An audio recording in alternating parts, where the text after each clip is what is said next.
you just spend a little time just understanding what makes people happy, and then just being more intentional about a few things in your office, just little changes, you can make really big difference. And you'll be surprised at how quickly you'll see your team improve. Hey there, I'm Charlie, your online business manager and WordPress expert. My goal is to assist small to medium business owners build their businesses with a focus on using the internet and online technologies in an appropriate and cost-effective manner. People hire me to take the stress out of managing their businesses and allow themselves to focus on what they do best.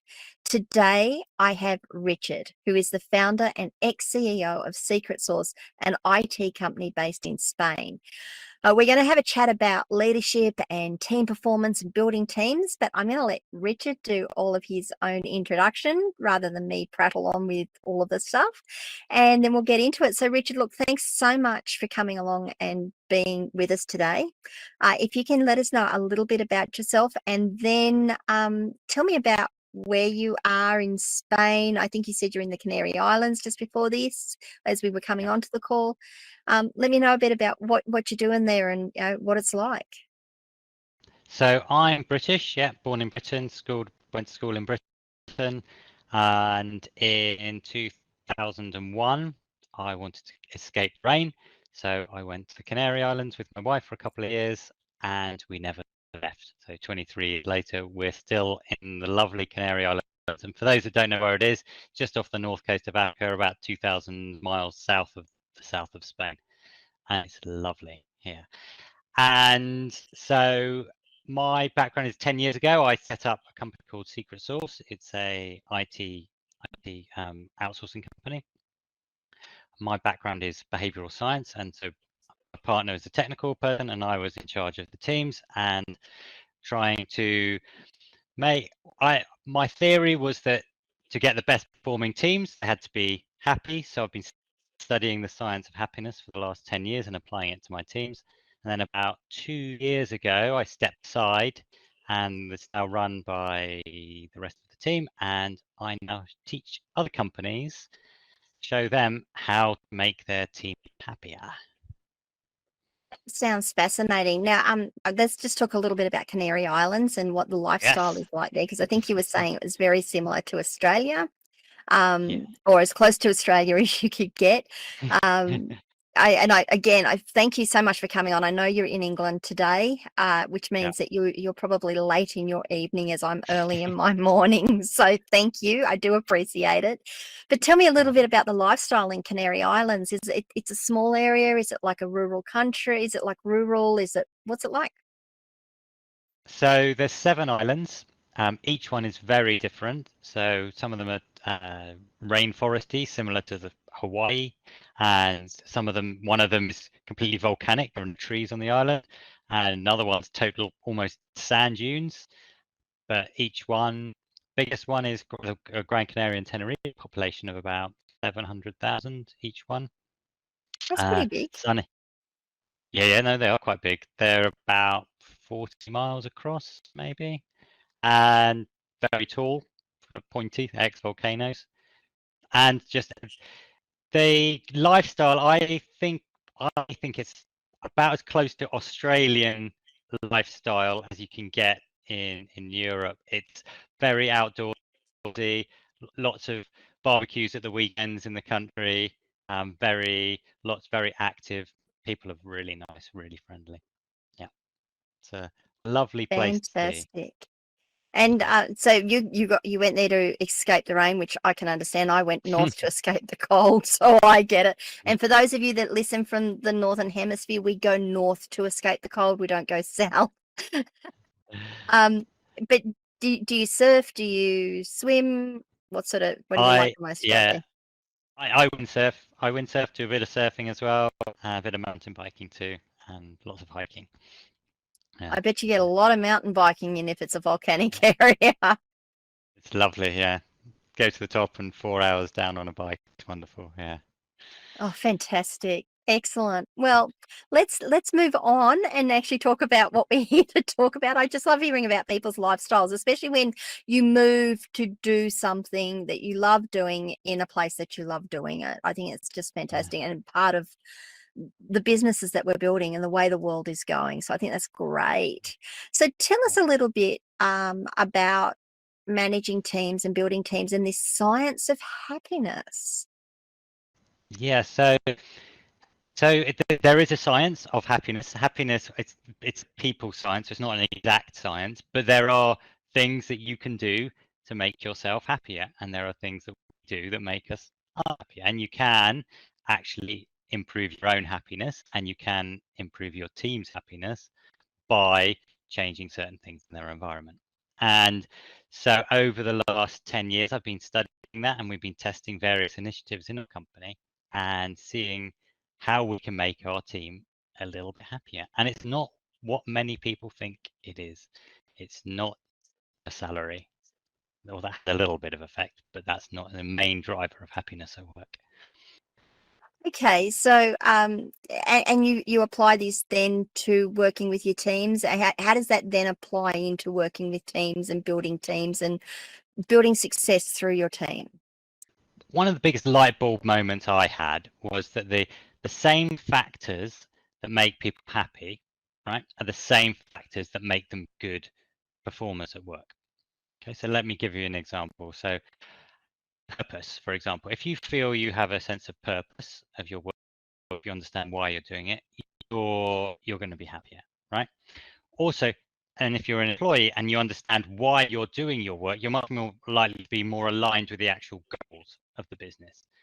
Community as well. So if you feel part of a community at work, yeah, you're going to be happier. And if you feel part of a community at work, you're more likely to collaborate with them, talk with them, and work better as a team. So focus on making someone happy. They will become a better employee. They'll also stay longer, and yeah, and do better work.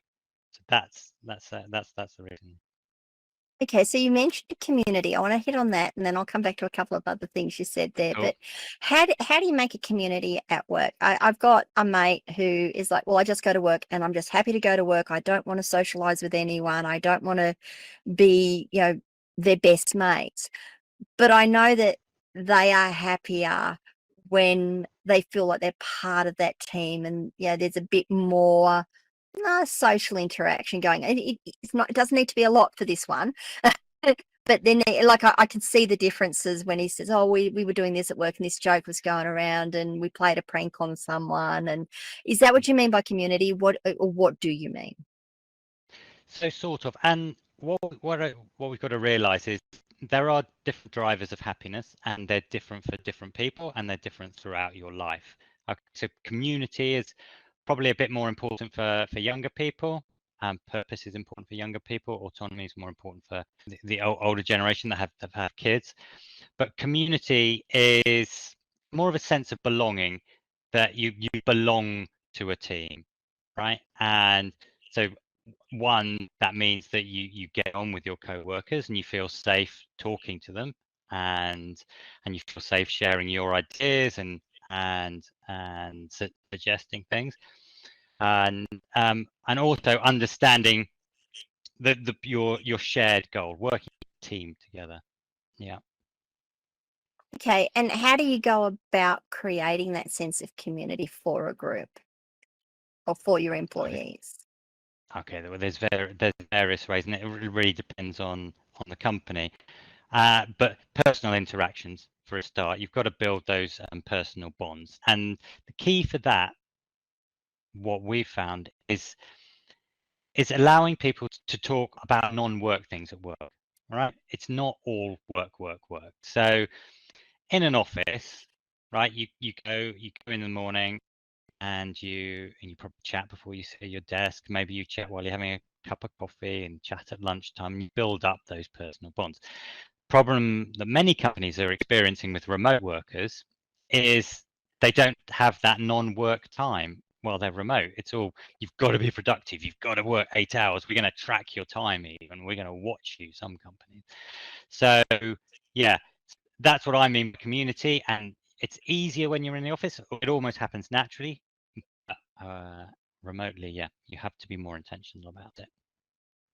Okay, and I'm sure we've got some great practical examples of that. I know I do myself, but I will come back to that. Now, let's talk about making people happy or helping people make themselves happy, because I'm pretty certain you can't make someone happy. It's got to be something that comes from the internal. Would you agree with that, or have I got that entirely wrong? No, I do agree with that. And I don't think it's the responsibility of a company to make their staff happy, right? But I do think it's the responsibility of a company, of a manager, a leader, a company, to create an environment where they can be happy. Okay, if you create a toxic environment, they're not going to be happy there. But if you create an inclusive environment where they feel part of a team, where feel they have control of their work, there's more chance of them being happy. So the analogy I like is you plant some seeds, right? You can't force those seeds to grow, but if you provide the right amount of water, the right amount of sunshine, the right amount of heat, you maximize the chances of those seeds growing into plant. Yeah.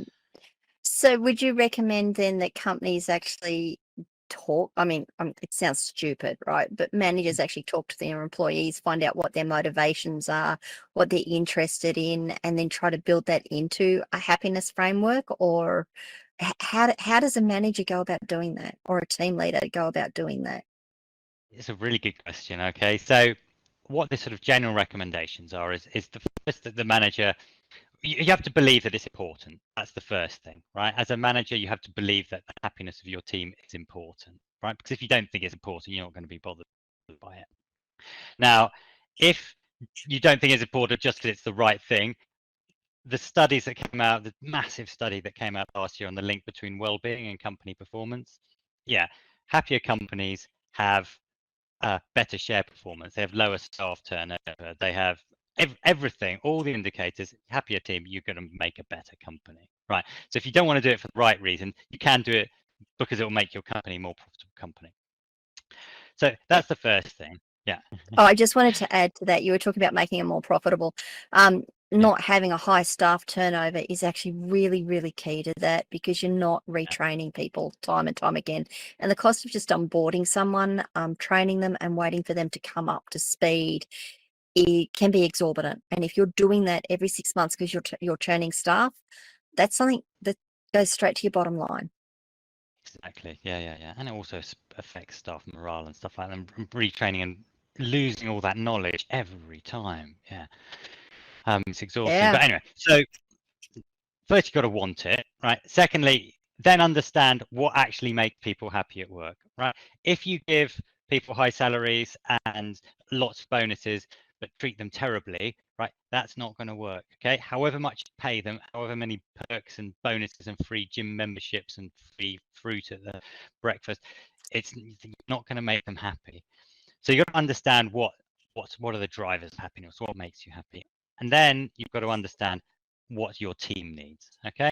Because you might already be doing some things really well and you don't need to test it, but you might be missing other things. So when I started my company 10 years ago, we had this goal to make all our team happy.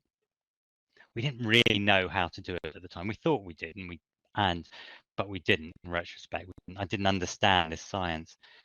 And so what we thought would work was the most important, was that they have fun, right? So our team at that time, 8-9 years ago, they were like best mates. They used to go out every night for drinks together without being forced to. They used to meet up at the weekend. Some of them are still really good friends, 10 years later, even though they've moved on to different companies. And we thought we'd nailed it because they had fun at work, they loved it. And then we set out a staff survey. And one of the questions was, do you see yourself here in 1 year? 50% of our staff said they didn't. And we were shocked. We go, oh my God, what have we done wrong? They love it.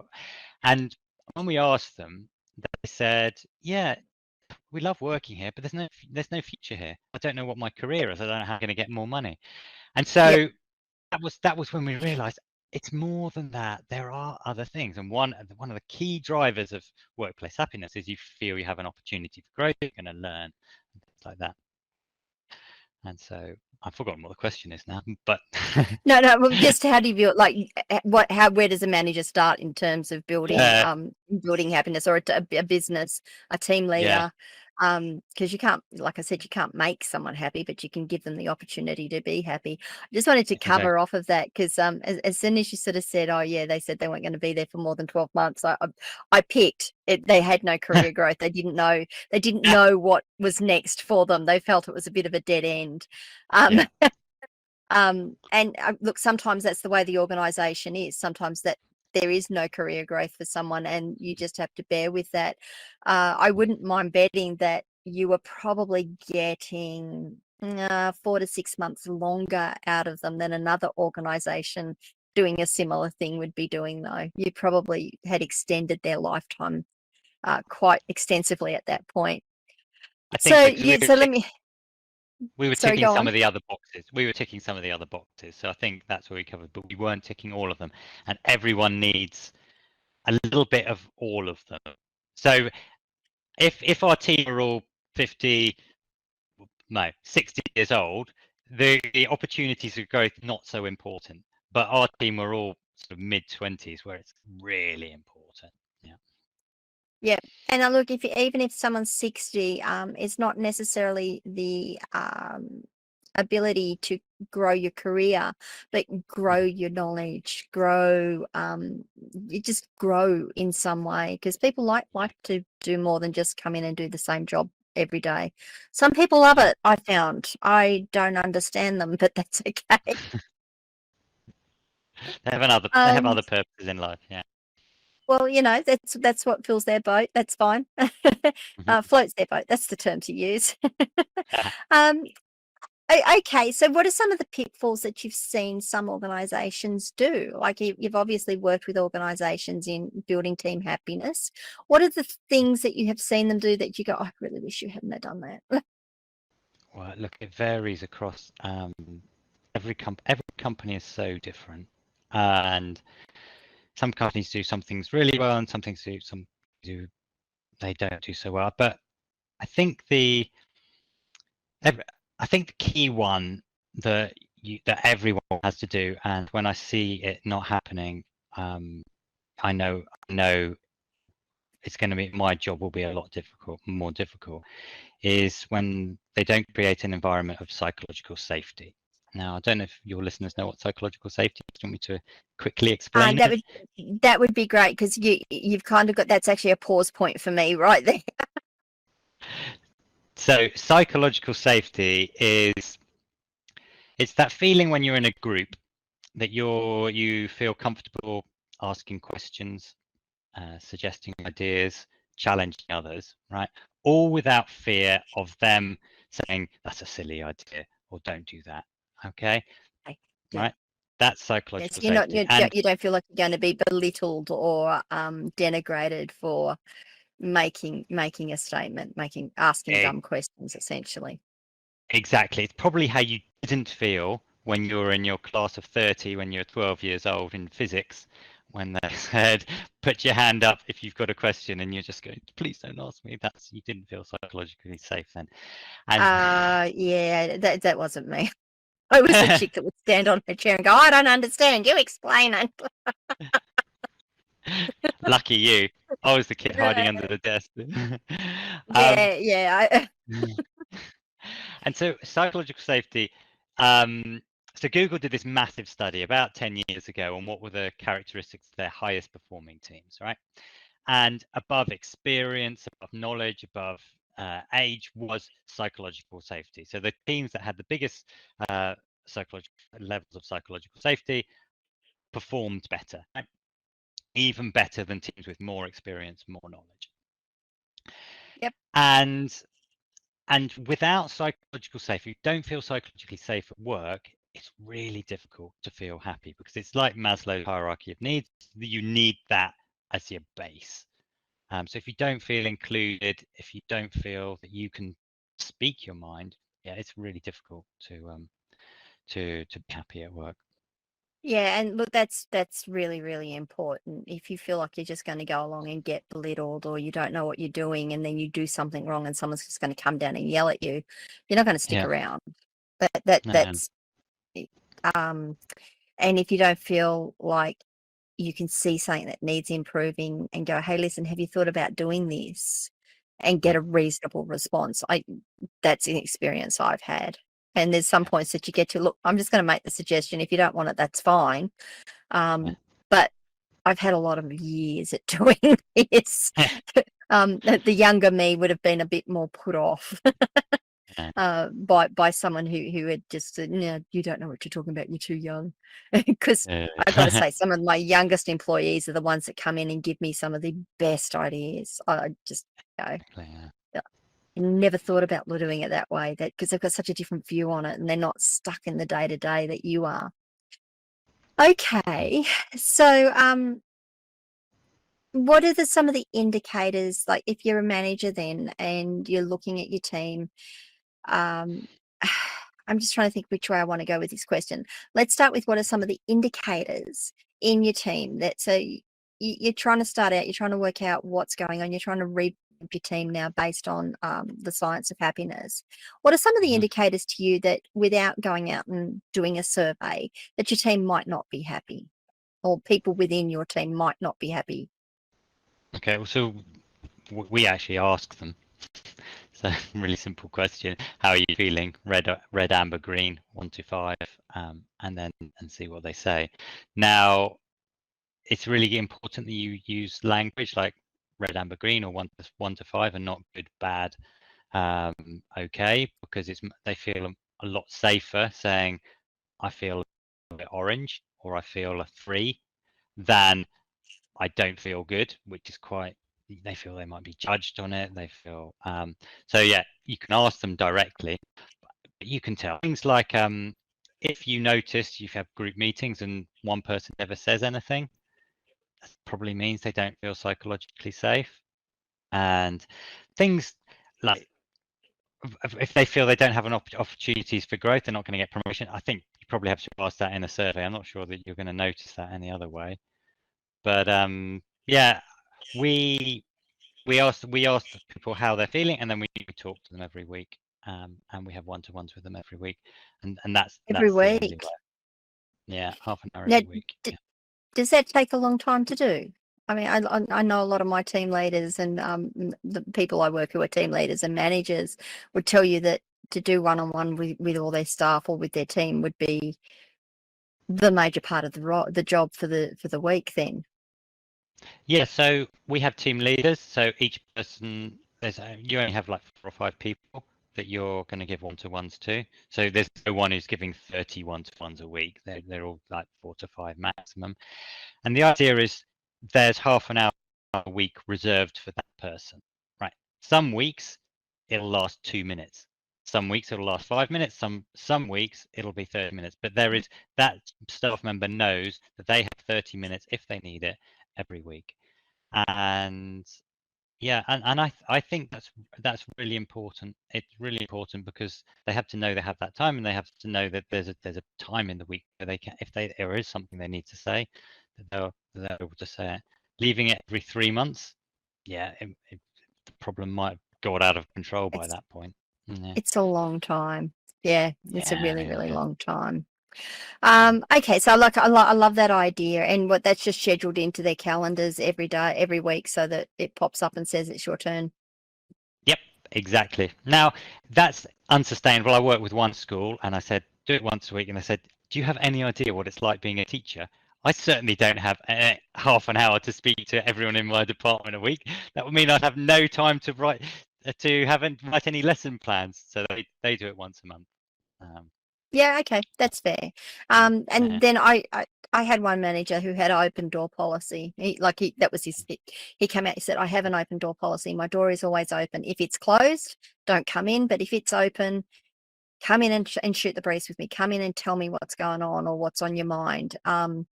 And that to me was one of the best environments. I worked in that company for 10 years. I did a lot of things in that 10 years with that company, but that manager, I knew that if I was hearing things in the office that were worrying, if I was having some trouble, I could go in and say, hey, listen, how would you handle this? What would you do? Yeah, I just don't know where to take it. And that was great too. Like, just open door policies are fantastic. Being That is approachable. great. That is great. The only thing for younger people who probably don't feel safe imagine you're an intern, you're 17 years old, you've just said you probably don't feel safe going in, knocking on the door of your big boss and saying, oh, I've got an idea. So having that time where you're gonna be with them and they can say, how are you feeling? It's a slightly safer Yep. environment for those initial stages. So I don't think everyone's as Yeah. confident as you are in the workplace. Possibly not. I mean, yeah, I was a bit unique.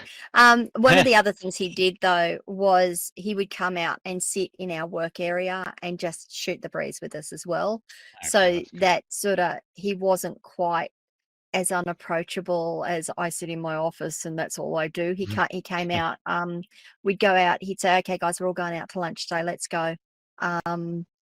We'd do like Friday night drinks. He'd come down and have Friday night drinks with us, and we'd just sit around and just talk about what we were going to do for the weekend, what we did last weekend, some funny anecdotes. We wouldn't necessarily just talk about work, which was great too. And that Really comes back, I think, to your community, right? Is that Mhm. you just talk about everything, anything that Yeah. comes up.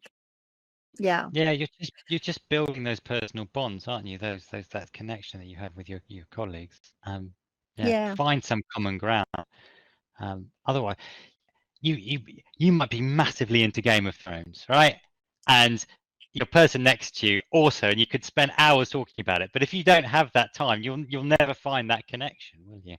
Because you probably don't Yeah. bond over Excel spreadsheets, but you might bond over Game of Yeah. Thrones or Yeah. So what about, like, you're talking about working remotely, and that's becoming more and more the norm for organizations. But for my clients, we create virtual teams. We have teams of virtual assistants and devs and techs that, come together and disappear as we have different projects. You can still create that sense of community though, can't you? I think so, yeah. You have to be intentional though. You have to make sure. So there's a couple of things that's really important. As a team leader, you have to model it. You have to show your team that it's okay to ask how each other is, how the weather is, what they're doing, what TV program that you have to show them that it's okay to do that, because you see lots of these posts nowadays, how to be more productive, how to get more hours into the day, how to have less meetings and stuff like that. And so there's a lot of pressure on remote workers to not waste time uh, chatting about non-work things. And so that's the first thing, you model it. And a nice trick that I like is if you have a Zoom meeting, say from 10 till 10:30 or whatever, if you're in an office, people would turn up a couple of minutes early and just chat for a bit, and that informal chatting would just continue for the first couple of minutes, and then probably at the end of the meeting, they'd chat whilst walking back to their desks. That's right. Online, that just doesn't happen. You start at 10, what's the agenda, finish at 10:30, everyone then goes off. Nice little trick is you open the Zoom meeting 5 minutes early and finish it 5 minutes later, and then just say that time's just catching up. I think that's a really nice solution for properly remote teams. Yep, I love it. The other one that I love, I mean, we've got so many great messaging tools now. Lots of organizations run in Slack. I know that I run a Discord server that I bring my contractors on to when we're working. And I have in there just a general channel. It's general. Cool. Put Yeah. in, just talk. I don't care what. Well, I do. Keep it legal. Yeah. Keep it Yeah. clean-ish. But talk. Ask each other how things are going. If you've got something that that's bugging you, say, hey, this is really bugging me. And you never know who's going to come back with that. Hey, listen, I had that problem. Go and have a look here. If you want to share some memes, share funny GIFs, share videos that you've been watching that are funny. That in itself, it doesn't have to take up a lot of time. They don't have to be involved every minute of the day.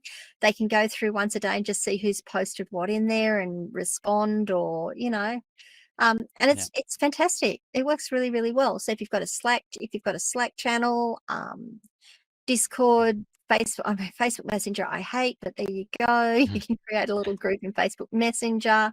Any sort of messaging app where you can create a group to do that is a good way to start. Facebook groups, you could do it. I'm not big on Facebook, so LinkedIn groups, whatever. There's a number of ways to do it. It's not just sitting in your meetings and saying, "Yep, we can do this during the meeting." It's also there are other ways of doing it. Yeah, exactly. We had like a TV channel, and then we had a music channel, and then we have a jokes channel and stuff like that, and different people in different groups. Yeah. Yeah, no, occasionally I have to set up an NFSW channel. I'm not safe for work channel.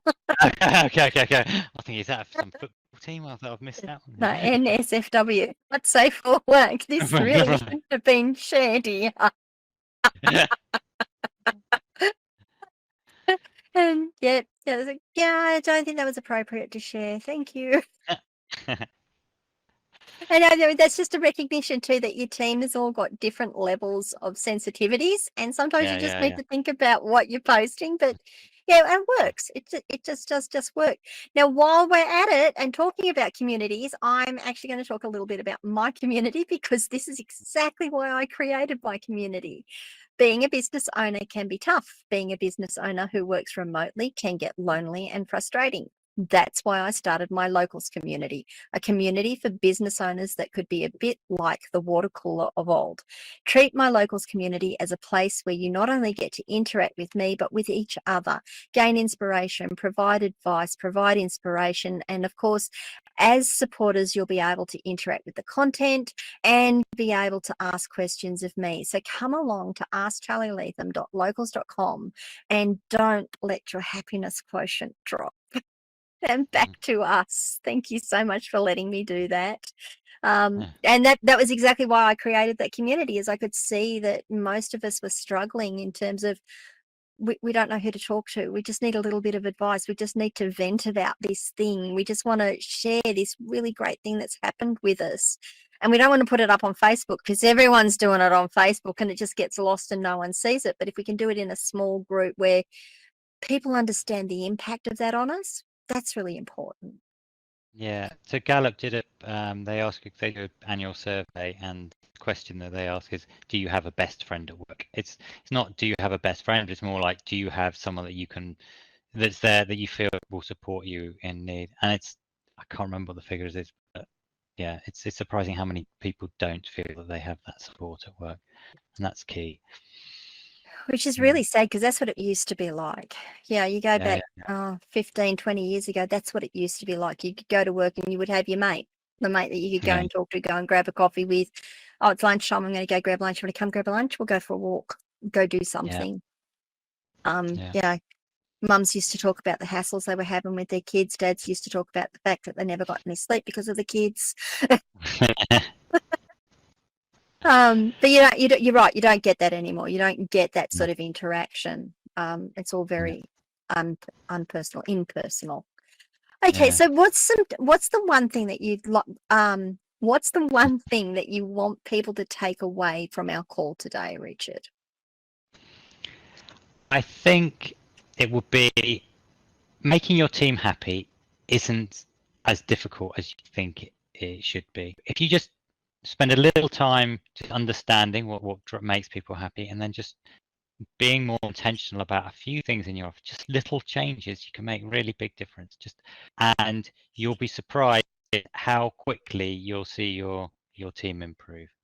Yeah, and if you're interested, please do just contact me. I've got a little white paper, like an introduction, a PDF that I can share with you. Just contact me directly and I can share it with you.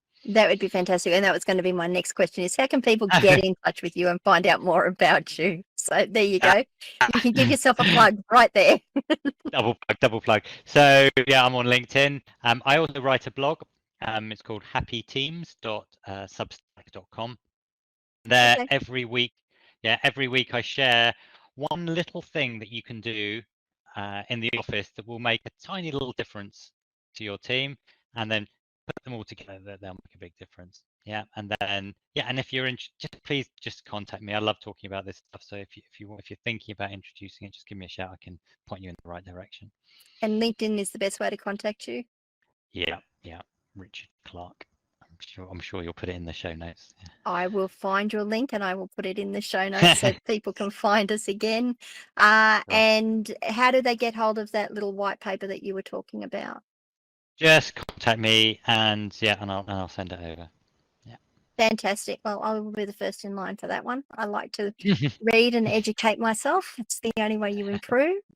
Look, Richard, I wanted to say thank you so much for taking your time out today or tonight. I think if it's 9 o'clock here, it'd be about 11 there.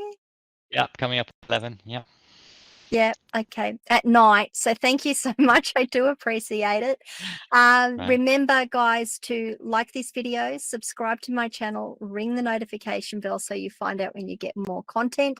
And if you're watching this somewhere where you can do a review, please leave a review. 5 stars are great. Any stars are good. It's important to me to know what I'm doing well and what I'm not doing well. And it's also going to help get the content out there to other people without you having to share it. So thank you very much. Thank you for your time today, Richard. And I will see everyone next week. Thanks, guys.